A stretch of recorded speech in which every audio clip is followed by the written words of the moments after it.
In the past couple of years, the internet has become the second most important source of information of news and current affairs reporting after television. So we thought that many people have looked at the television sector and done research on that.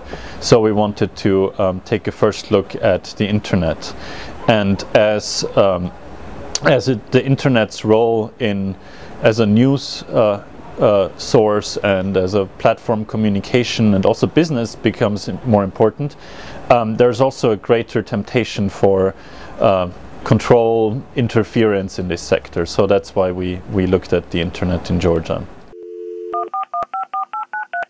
The number of internet users has almost stopped growing in the last 2 years. So right now we have about 58% of the population who have never used the internet, who don't really know what the internet is and who often don't know how to use computers.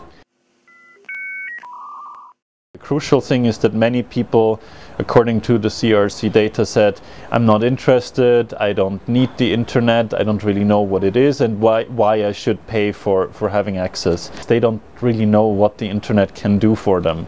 So here I think the challenge is how can we define places where people can learn how to use a computer, how to use the internet, how they can benefit from these new technologies.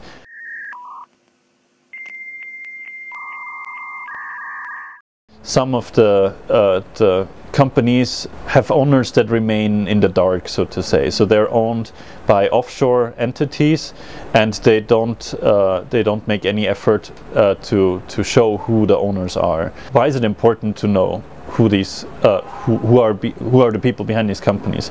Because they collect a lot of data. They know which websites we visit, they know where we live, they know where we walk down the street with our mobile phone, and when we send an SMS or when we call somebody and whom we are calling, whom we are communicating with, and they also know in many cases the content of our communication. So there's a lot of responsibility on companies that they manage and protect this data according to certain policies and the laws.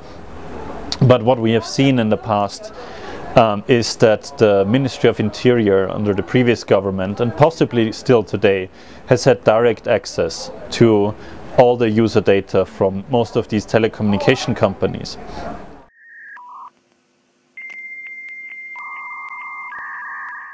It's very easy to enter the market. You can just create a website using a WordPress blog, which is free.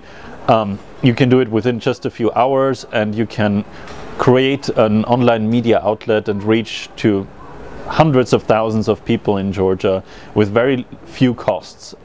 The problem is, how can I in the long run pay for it? And I think it is a challenge in Georgia and in most other places for a media outlet to convince the people who consume these the news and analysis and entertainment regularly, to convince them that this has a value for them and that they need to pay for this. So for the media outlets, I think one way to improve their transparency is to clearly show who the owners and the people responsible for online media outlets and websites are. In Georgia, this is not really regulated. Another issue is the ownership transparency, that it might be a good idea by the Georgia National Communications Commission or the Parliament to require these companies to publicly show who the owners are. At the same time, I think the companies could also make a voluntary effort to better educate their clients just to describe on their websites how they store data, how they share data, with whom they share data, and what efforts they make to respect the privacy of their customers.